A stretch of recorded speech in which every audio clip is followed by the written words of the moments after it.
हम जब नहीं थे, ये देश तब भी था। जब हम नहीं रहेंगे, ये देश तब भी रहेगा। हम एक जीवंत समाज है। हमें दूरदृष्टि के साथ ही काम करना होगा। हमें आने वाले दशकों, आने वाली सदियों को ध्यान में रखना ही होगा। और साथियों, इसके लिए भी हमें प्रभु राम से सीखना होगा। हमें उनके व्यक्तित्व को समझना होगा। हमें उनके व्यवहार को आत्मसात करना होगा।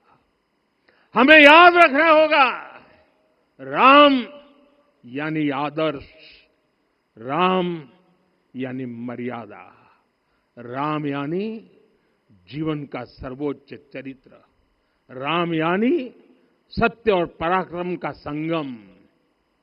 दिव्य गुणे शक्र समो रामः सत्य पराक्रमः।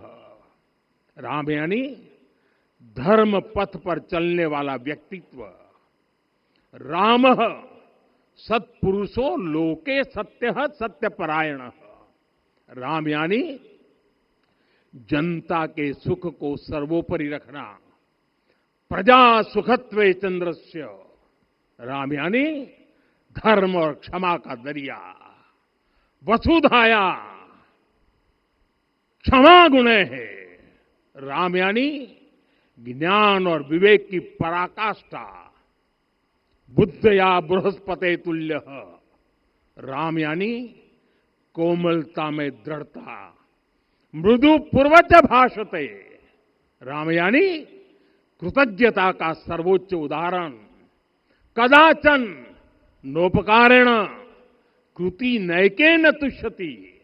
राम यानी श्रेष्ठ संगति का चयन।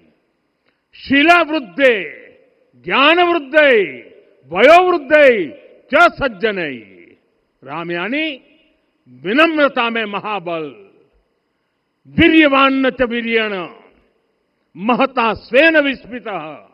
राम यानी सत्य का अडिग संकल्प। न च अनुत्र कथो विद्वान।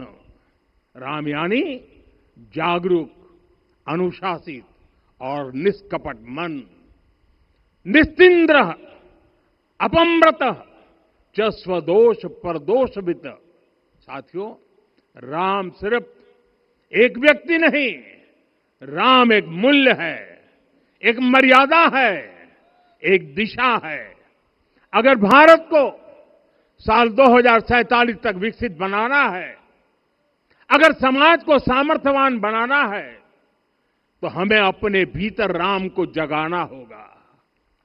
हमें अपने भीतर के राम की प्राण प्रतिष्ठा करनी होगी।